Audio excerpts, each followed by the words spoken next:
Good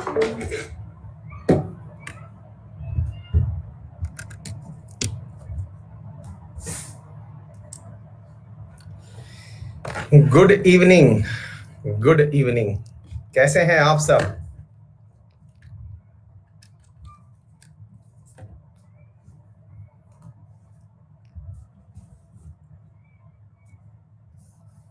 सब एकदम बढ़िया।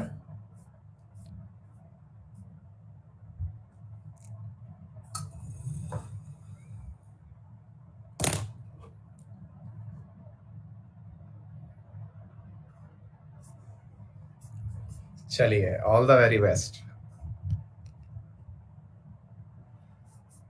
हाँ जी।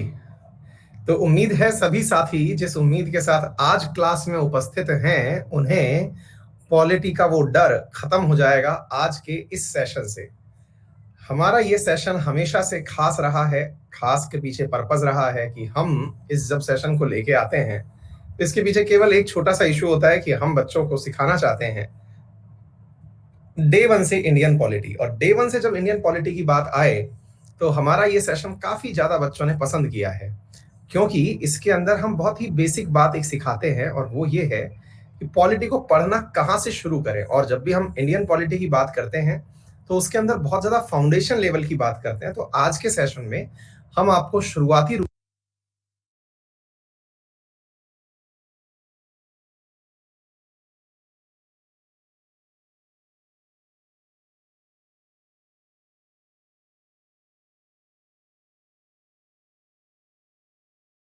डिस्कस की जाएंगी। ये तमाम बातें हम लोग आपसे डिस्कस करने वाले हैं। बफर आ गया?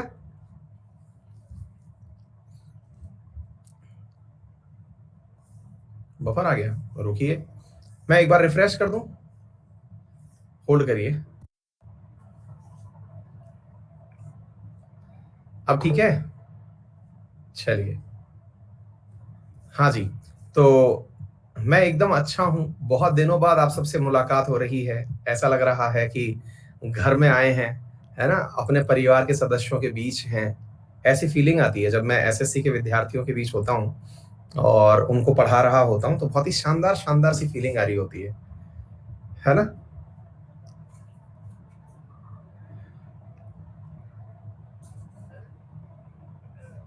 एक मिनट, एक मिनट।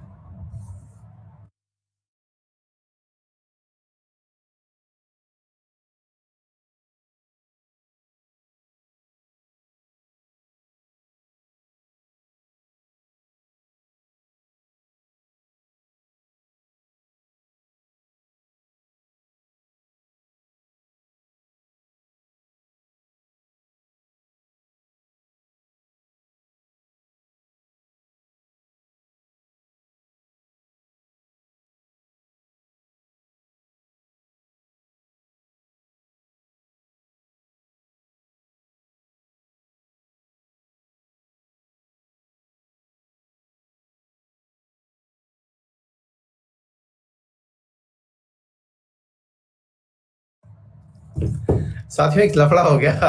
लफड़ा ये हो गया, अपना जो सुबह वाला शो है ना उसके साथ कुछ इशू हो गया। डीएनए शब्द पकड़ा गया। उस चक्कर में अभी क्लास जो है वो भी आपने देखा होगा तो वो हो रखी है, प्राइवेट हो रखी है। हाँ। वो सुबह वाला वीडियो दिखाई नहीं दे रहा है। हाँ। क्या करें, आप उसकी जगह क्या नाम रखें आप ये बताओ। डीएनए तो चल नहीं पाएगा तो आरएनए ले आए। आरएनए भाई, अंकित अवस्थी। कॉपीराइट लग गया। आरएनए सही है ना, डीएनए उनका, आरएनए अपना। अभी इसी चक्कर में आप लोगों ने देखा होगा कुछ लोग क्लास को शाम को देखने की कोशिश कर रहे होंगे, वो सही दिख नहीं रहा है। रियल न्यूज एंड एनालिसिस, है ना? ये सही है ना?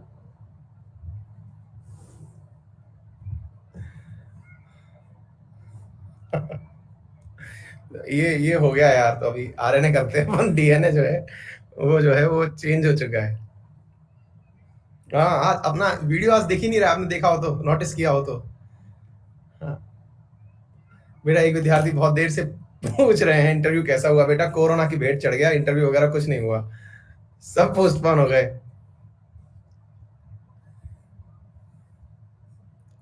हाँ, प्राची ने भी बहुत ढूंढी क्लास। सुबह से बेटा मेरा तो उसी में टाइम खराब हो रहा है, तब से यही चल रहा है, क्या करें क्या नहीं करें। जी न्यूज वाले पीछे पड़ गए, ये क्या चल रहा है भाई। ठीक है ना, ये सही रहेगा, परफेक्ट है। ठीक है ना, चलो आर्यन है अपना, डीएनए उनका। चलो बहुत ही अच्छा। चलो तो आइए साथियों शुरू करते हैं, तो इसी नोट के साथ में, लाइटर नोट के साथ में। तो बेटा हम लोग पढ़ने वाले हैं पॉलिटी फॉर एसएससी एग्जाम्स, लेकिन हम बोलते आए हैं कि ये एक वैसा क्लास होने वाला है जिसमें कि आप रादर देन ये सीखने के कि क्या तथ्य याद करने हैं, ये कोई ल्यूसेंट से होने वाली पढ़ाई नहीं है। आज की क्लास में हम लोग आपको बेसिकली ये समझाने का प्रयास करेंगे कि राज व्यवस्था को पढ़ा क्यों जाता है, भारत की संविधान आफ्टर ऑल चीज क्या है, कहां से मैं इसे शुरू करता हूं। वो डे वन की एक कहानी है जिसे मैं यहाँ पर आज के दिन आप सबसे साझा करता हूँ। वो एक कहानी है जो मल्टीपल टाइम सभी बैचेज में सुना चुका हूँ, लेकिन फिर से क्योंकि हर दिन कुछ नए बच्चे हमारे साथ होते हैं और पॉलिटी का पहला दिन है, और पहले दिन ये कहानी हम लोग अक्सर डिस्कस करते हैं, और मुझे ये दिल से पसंद है क्योंकि ये मुझे मेरे बचपन की याद दिलाती है। कौन सी कहानी है, तो मैं आप में से जो भी विद्यार्थी नए जुड़े हैं, पहले उन्हें अपना कंटेंट दिखा दूं कि कैसा उन्हें कंटेंट मिलने वाला है। हम लोग चर्चा करेंगे आज शुरुआती दिन में, और शुरुआती दिन के अंदर हम भीमराव अंबेडकर जी को ये सारी चीजें समर्पित करते हुए प्रस्तावना बताएंगे। प्रस्तावना के अंदर हम बताएंगे कि प्रस्तावना कैसे आई, प्रस्तावना के अंदर किन चीजों की बात की गई, प्रस्तावना के मुख्य घटक कौन से हैं, प्रस्तावना वास्तविकता में कैसी थी, यानी प्रियम्बल वास्तविकता में कैसी थी, और बाद में उसके उसके अंदर जो शब्द हैं उनके मायने क्या हैं, मायने के साथ साथ उसमें जब संशोधन हुआ तो संशोधन होने के बाद क्या हुआ, और हमने प्रस्तावना को कहां से लिया, कौन से देश से लिया, इसके अंदर कौन से शब्दों के साथ साथ केस कौन कौन से चले, यानी प्रियम्बल को लेकर के सुप्रीम कोर्ट का क्या स्टैंड रहा है अब तक क्या स्टैंड रहा है, मतलब सुप्रीम कोर्ट ने क्या उसे संविधान का हिस्सा माना, नहीं माना। इसके बाद में फिर इस प्रस्तावना को कहां से लिया गया, हमारी संसद के अंदर कौन कौन से, तो हमारे सोर्सेज क्या क्या हैं, ये सारी चीजें हम इस सेशन के अंदर चर्चा करेंगे। तो बहुत कुछ पढ़ने का है आज के सेशन के अंदर, तो उम्मीद करते हैं कि आपको बहुत कुछ सीखने को मिलने वाला है ना। तो जब बहुत कुछ सीखने को मिलेगा तो डेफिनेटली आप सभी लोग इसके अंदर बहुत सारी चीजें जो हैं वो अब सीख पाएंगे। चलिए शुरू करते हैं साथियों। ये है वो स्टार्टिंग वाली प्रस्तावना, तो मैं सारी बातें आप लोगों को आज के सेशन में सिखाने वाला हूं, लेकिन इससे पहले भी यहाँ पर ये चीज ना सिखाते हुए पहले और भी बुनियादी बातें मैं आपको सिखाऊंगा, और उसके बाद सेशन को हम चर्चा में लेकर के आएंगे, ठीक है ना। हाँ जी,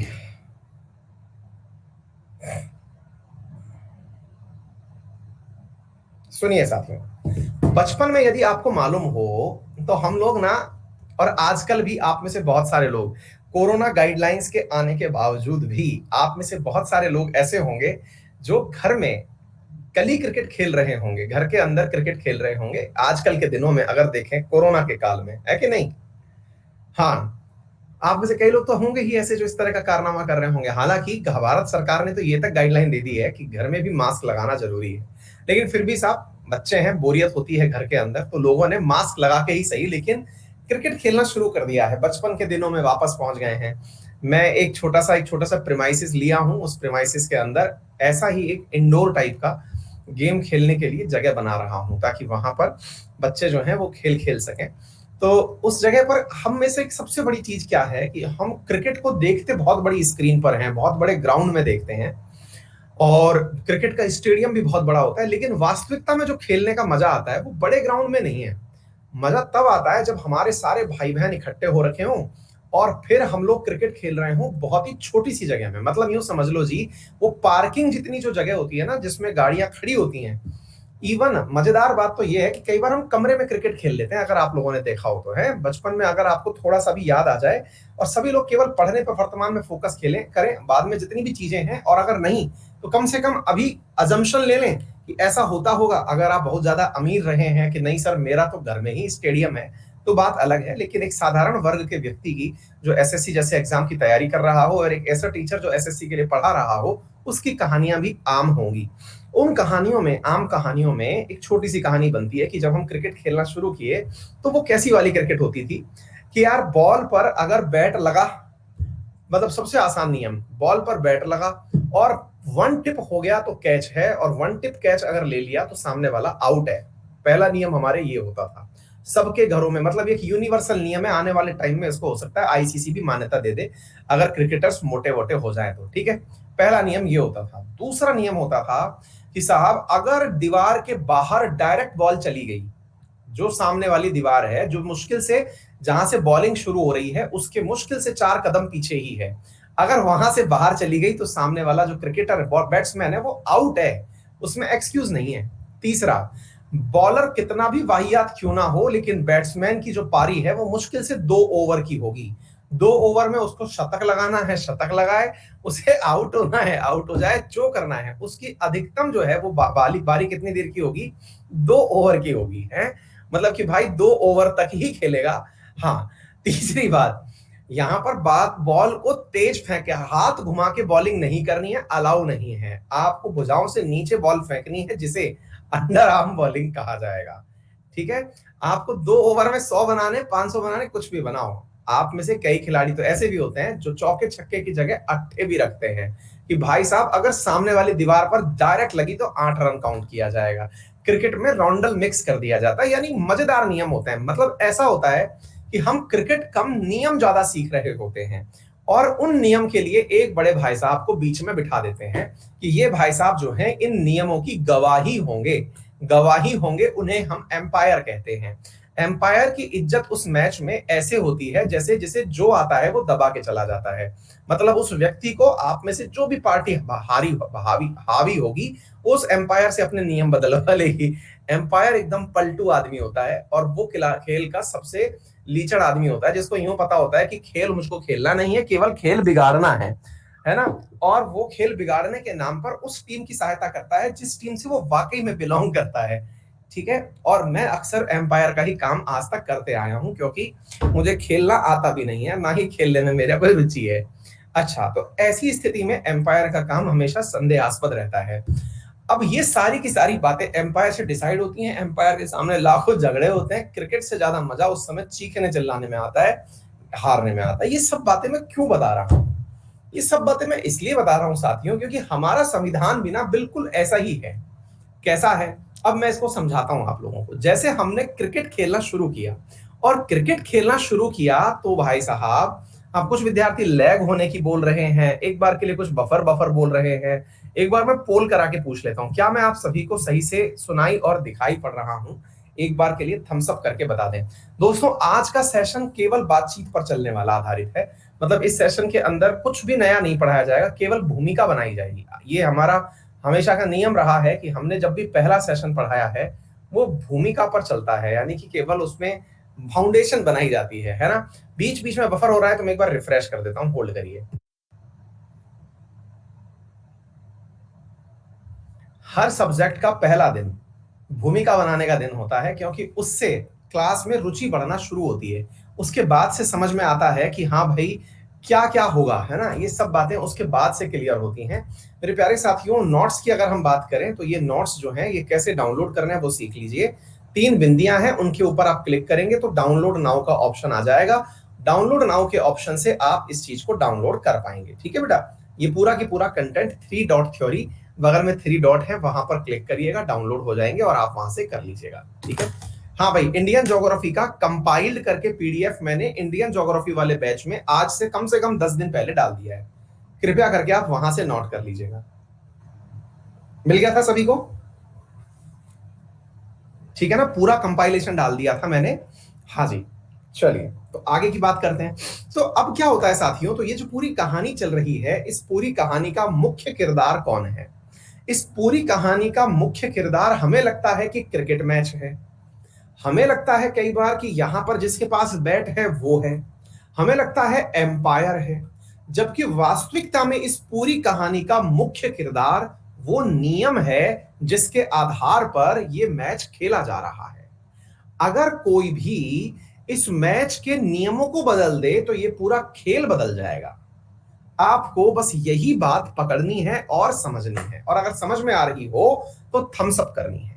क्या कहा मैंने जो आपको गली क्रिकेट की अभी बात कही, वो क्रिकेट की बात में सबसे महत्वपूर्ण बात यह है कि ये पूरी की कहानी ना तो बैट्समैन के हाथ में है, ना बॉलर्स के हाथ में है, ना एम्पायर्स के हाथ में है। ये पूरी कहानी हाथ में है उस रूल के जिसके आधार पर सब लोग खेल रहे हैं। मैं अगर रूल बदल दूं तो हो सकता है कि बैट्समैन को एक ही ओवर मिले। मैं रूल बदल दूं तो हो सकता है कि बॉलर की मैं हर दूसरी बॉल को 9 बॉल कर दूं। मैं रूल बदल दूं तो हो सकता है कि एम्पायर का मैं पद ही समाप्त कर दूं।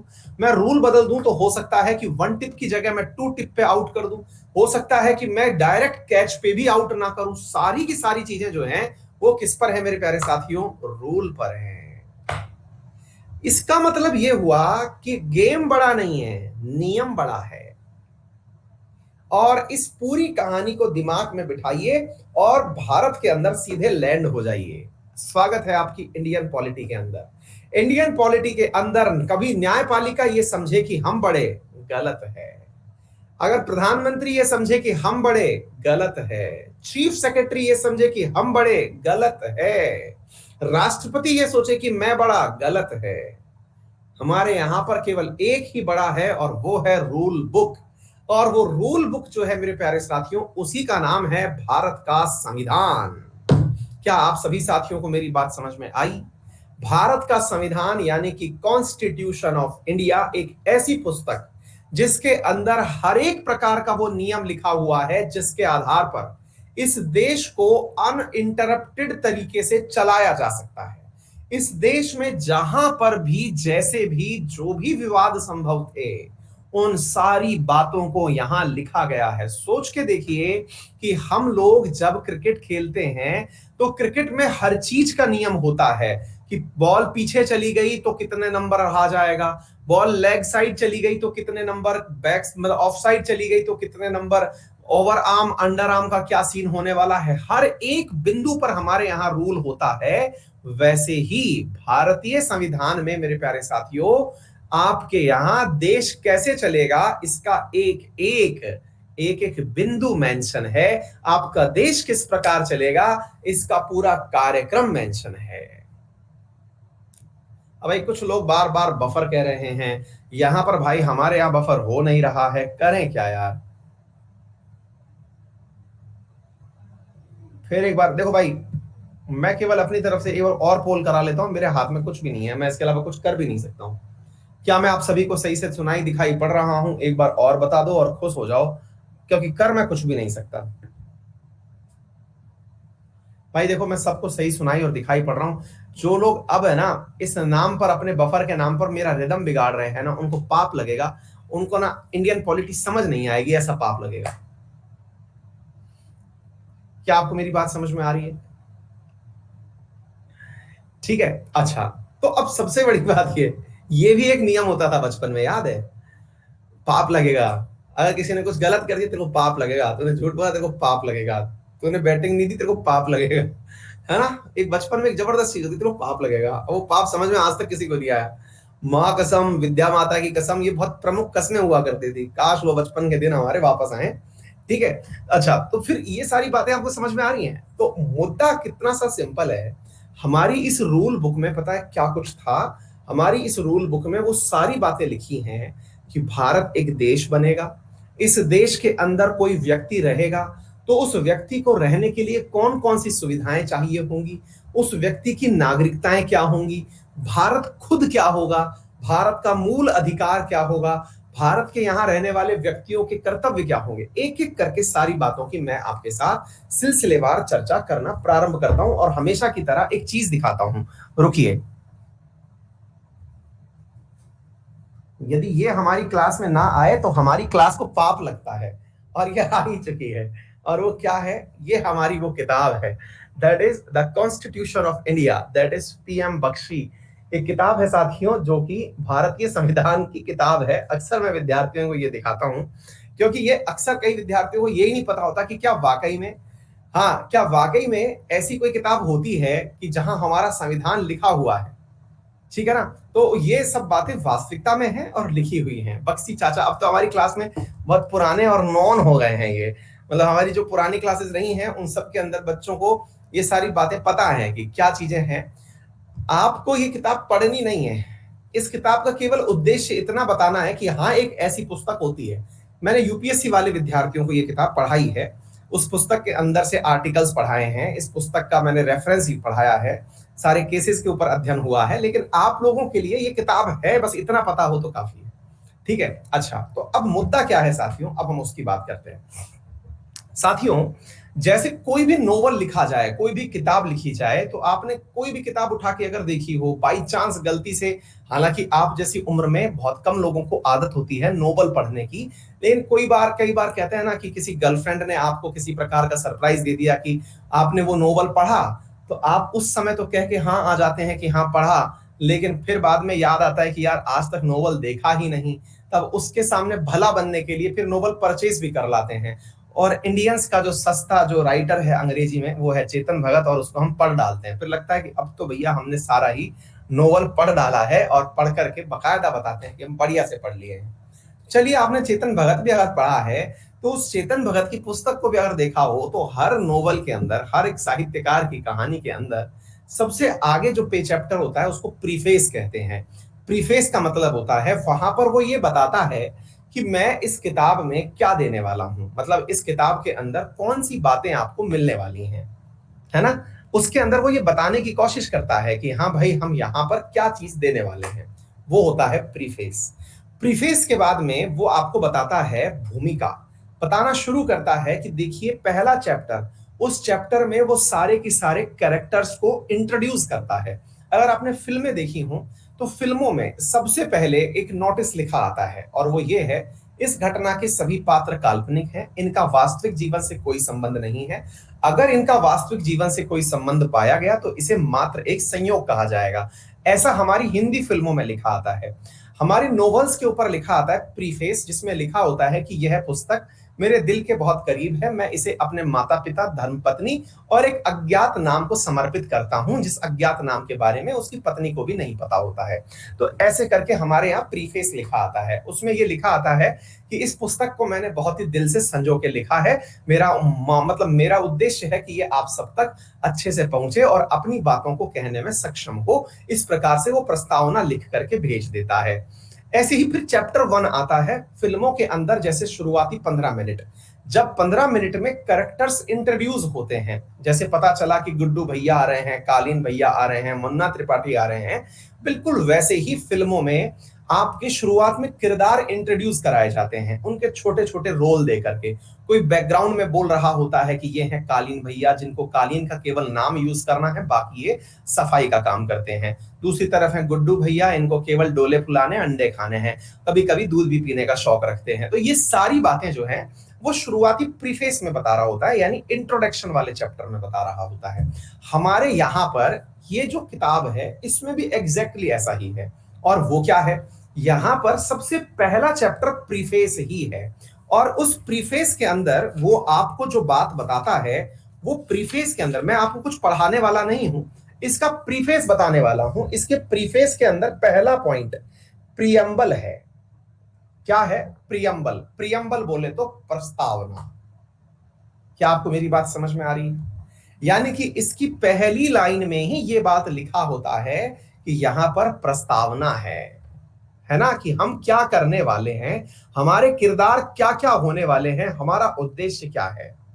ठीक है ना। चलिए अब चलते हैं साथियों, इधर की तरफ ये शुरुआती लाइन में लिखता है, we the people of India solemnly resolve the constitute India into a sovereign socialist secular democratic republic. और अंत में लिखता है, जो आपको सबसे जरूरी बात देखनी चाहिए, केवल मैं आपको पढ़ा रहा हूं, रटा नहीं रहा हूं, बस पढ़ लो। In our constituent assembly this 26th day of November 1949 do hereby adopt, enact and give to ourselves this constitution। सबसे ऊपर लिखा we the people of India, यानी कि हम भारत के लोग, हम अपने आप को एक बुक समर्पित कर रहे हैं। वो बुक हम अपने आप को 26 नवंबर 1949 को समर्पित कर रहे हैं, जिसे हम अपनाएंगे भी, लागू भी करेंगे और अपने आप को देंगे भी। ये बात इन्होंने संविधान में लिख दी है। कहने का मतलब ये हुआ कि ये जो पुस्तक है, हम में से, मैंने अपने दादा दादी से पूछा कि आपने इस किताब में कौन सी लाइन लिखी, तो उनने मुझसे ये कहा कि बेटा ये किताब है कौन सी, हमें ये बताओ। उनको किताब ही नहीं पता है। हमने कहा क्या आप 1947 में नहीं थे? उन्होंने कहा काहे नहीं थे भैया, हम थे उस समय पर, देश आजाद हुआ था, हमने भी लाडू बांटे थे। लेकिन मैंने कहा आपने किताब में कोई कंट्रीब्यूशन दिया? बोले नहीं। लेकिन इस किताब की फ्रंट लाइन में लिखा हुआ है कि आपने लिखा है कि we the people of India, हम भारत के लोग अपने आप को इस किताब को समर्पित करते हैं। ये देखिए ऊपर ही ऊपर, we the people of India, और फिर यहाँ लिखा हुआ है कि यहाँ पर हम अडॉप्ट करते हैं, give our self this book. मैंने कहा भाई आप हमसे झूठ बोल रहे हैं, एक तो हमको किताब दे दिए, खामखा हमारा सिलेबस बढ़ा दिए हैं, तो भाई ये तो आप गलत कर दिए, ये क्या है? बोले बेटा हम तो नहीं थे। हमने कहा फिर ताऊ जी से पूछते हैं, बाबा बड़े बाबा से पूछते हैं, वो प्रधान है, उनसे पूछें वो गए थे क्या कहीं? हम प्रधान जी के पास गए, हमको प्रधान जी आपने किया था क्या ये कारनामा? ये क्या लिखवा दिया इसमें, इतनी भारी भरकम अंग्रेजी हमें समझ नहीं आ रही है। बोले बेटा हम भी नहीं थे वहां तो।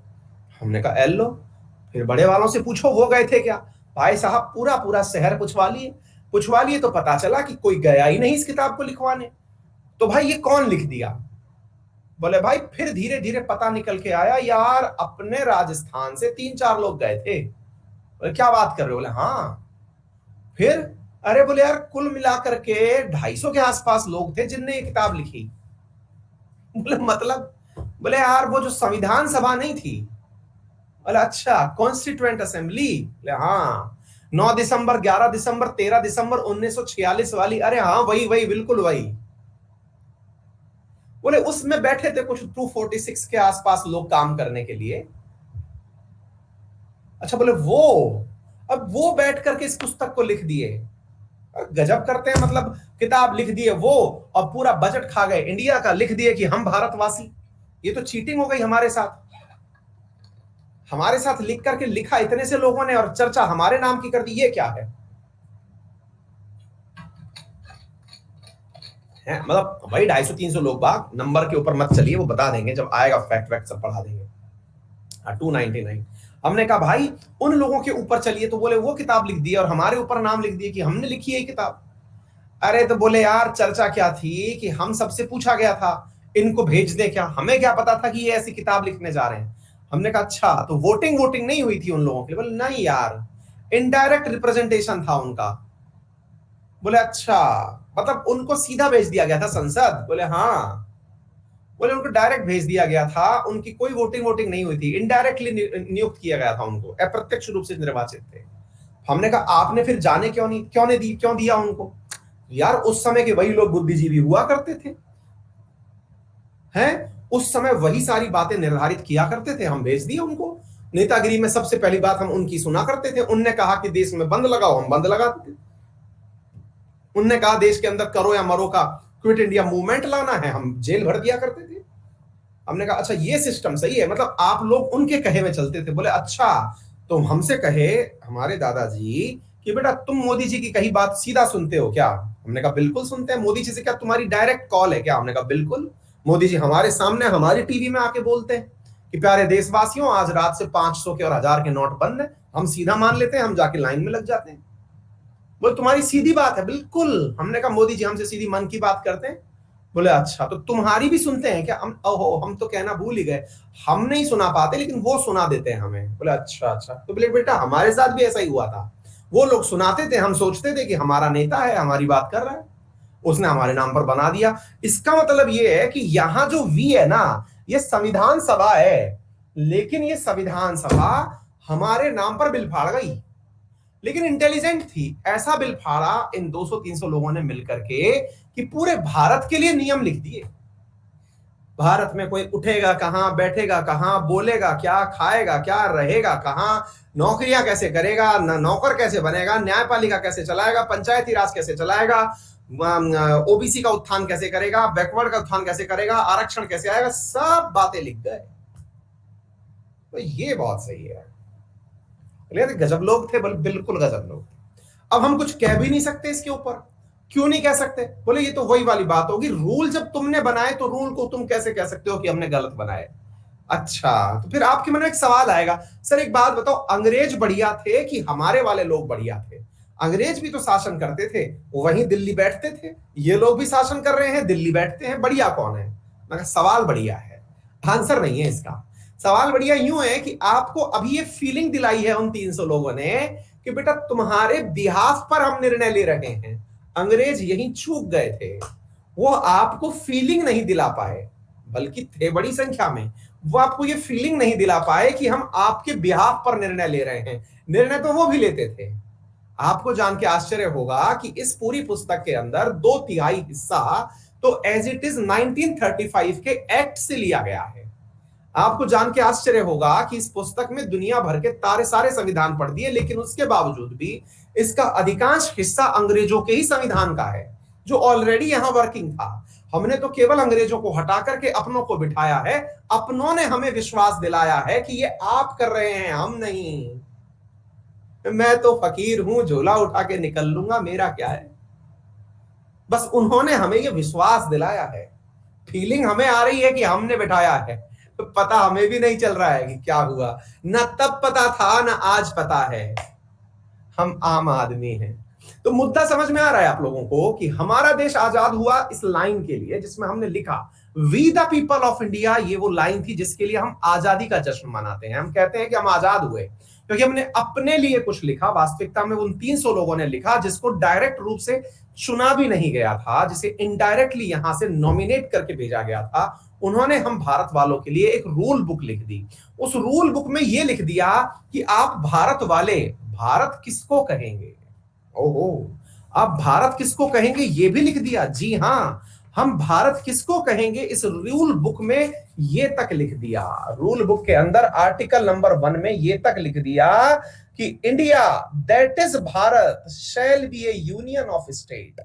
यहां पर ये लिख दिया मेरे प्यारे साथियों कि यहां पर India that is Bharat shall be A union of state, यानी कि भारत एक राज्यों का संघ है। यानी ये तक इसमें मेंशन कर दिया कि हम इंडिया कहेंगे किसको।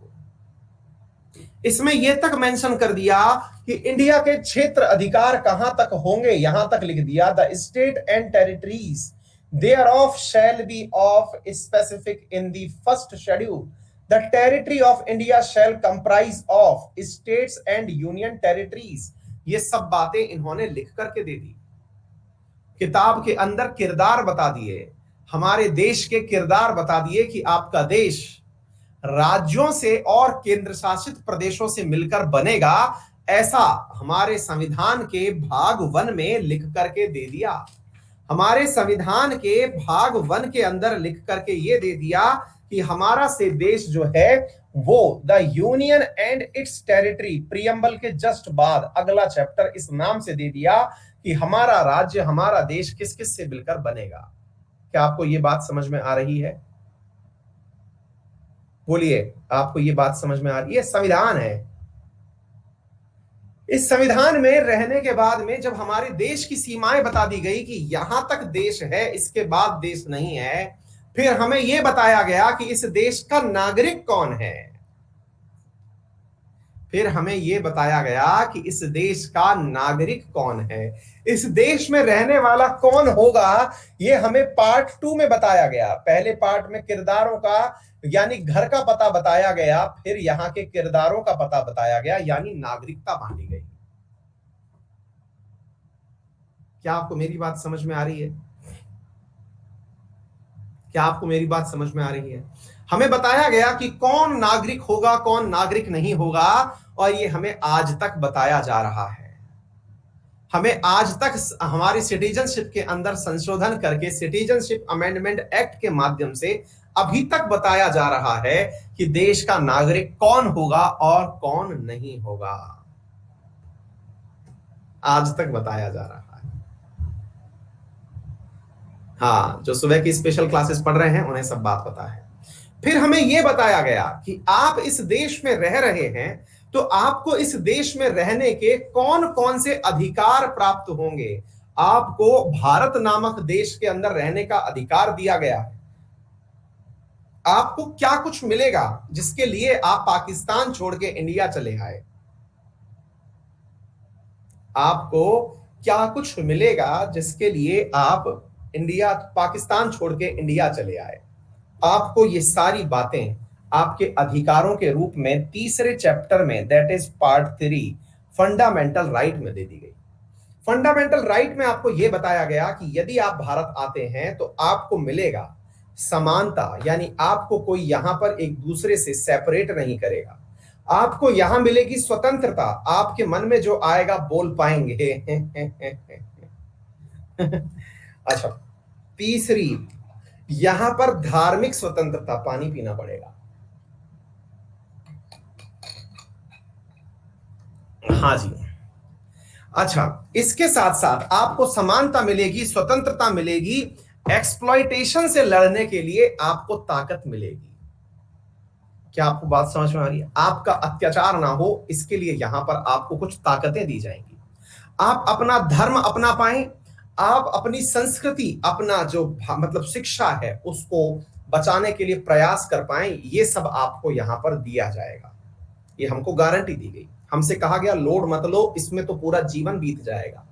आपको इतने मूल अधिकार दे दिए जाएंगे कि यदि, और इतनी गारंटी दे दी जाएगी कि यदि ये अप्लाई नहीं हुए तो आप सीधा हम पर केस कर सकते हो। हम आपके कारण हो है, अगर आपको हमने जो वादा किया और अगर हम ये नहीं दे पाए तो आप हमें सरकार से उखाड़ के फेंक सकते हो, सरकार को जेल भेज सकते हो, और बताओ क्या चाहते हो। हम पर मतलब स्टेट पर, स्टेट मतलब आर्टिकल नंबर 12 पर, आर्टिकल नंबर 12 से लेकर 35, जिसमें 12 नंबर परिभाषा देता है स्टेट की। स्टेट ने यह वादा किया रहने वाले रहनुमाओं को कि बेटा तुम यहां रहो, और रहने के नाम पर तुम्हें जो गारंटी दी जा रही है वो ये है कि तुम्हारे साथ कुछ भी गलत होगा तो तुम हमारे ऊपर केस कर सकते हो। सरकार भी जेल गई है क्या कभी?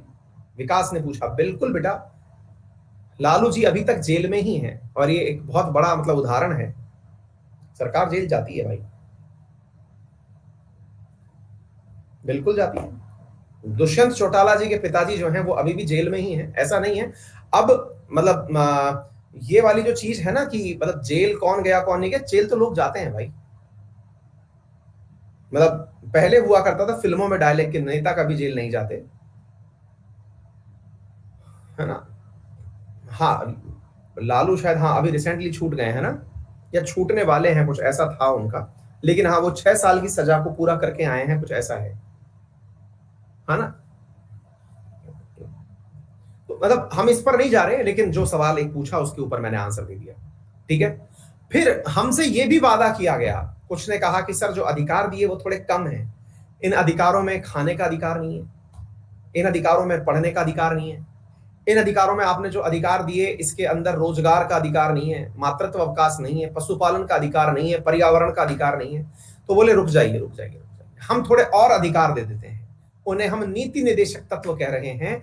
हम राज्य को डायरेक्शन दे रहे हैं, आर्टिकल नंबर 36 के तहत जो राज्य है उसे हम डायरेक्शन दे रहे हैं कि जब तुम्हारी स्थिति सुधरे तो भारतवासियों के लिए कुछ करना। कौन सा करना बोले तो, क्या करना बोले तो, बोले ऐसा करना जिससे ये भारतवासी तुम्हारे ऊपर विश्वास कर पाए, इन नागरिकों को लगे कि देश हमारे लिए कुछ कर रहा है, सरकार हमारे लिए कुछ कर रही है।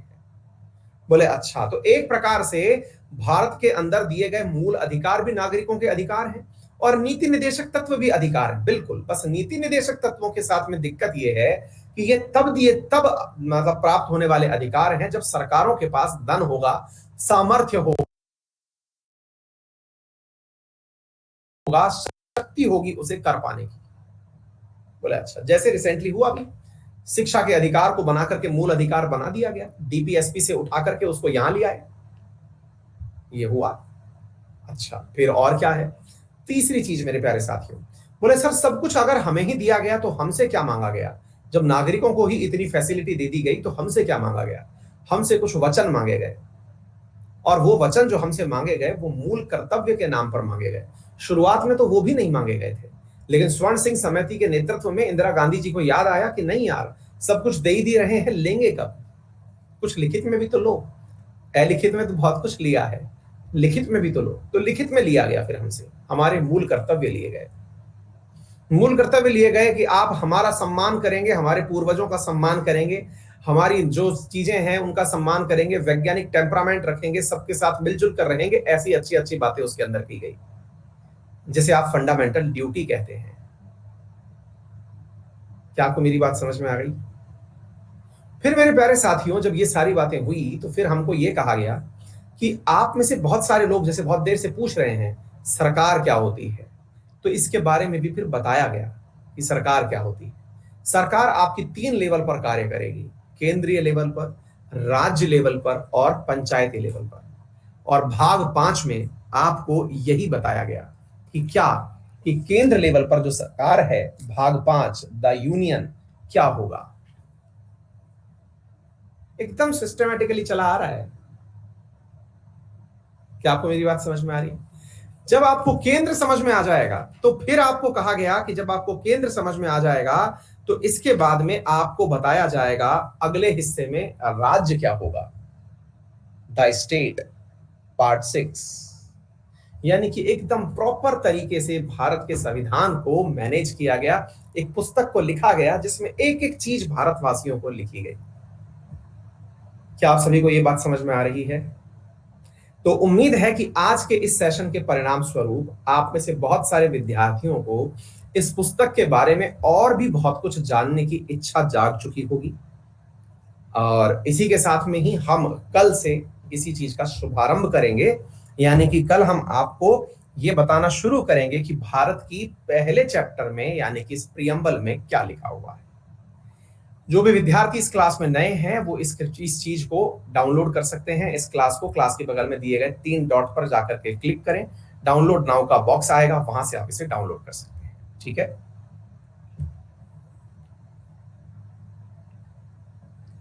और जो भी विद्यार्थी मेरे एसएससी के, रेलवे के और ये किसी भी एग्जाम के विद्यार्थी हैं, उनके लिए करंट अफेयर्स, रात्रि करंट अफेयर्स रात 8:30 बजे शुरू कर दिया गया है, तो आप उसे ज्वाइन कर सकते हैं। ठीक है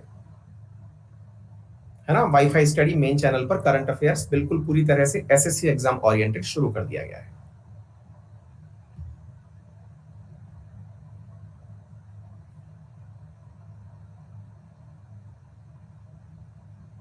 ममता सुबह भी चल रही है, लेकिन अब सुबह आरएनए आया करेगा। श्री राम, अरु की एक्सरसाइज वाली मशीन कितने की लाए यार? वो शायद 96 की है। वो वेट के हिसाब से आती है, तो मैं मेरे वजन के हिसाब से लाया था, अरु के लिए नहीं लाया। वो शुरू तो हो जाती है 60,000 के आसपास से, 50-60,000 से है।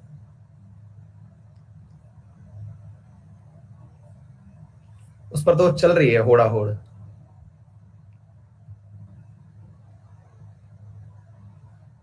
आरएनए सुबह वाले बैच का नाम आरएनए वेद अंकित अवस्थी, क्योंकि आजकल मैसेंजर आरएनए बहुत ज्यादा चर्चा में है।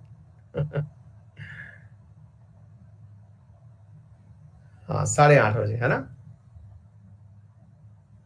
डीएनए का म्यूटेशन हो गया।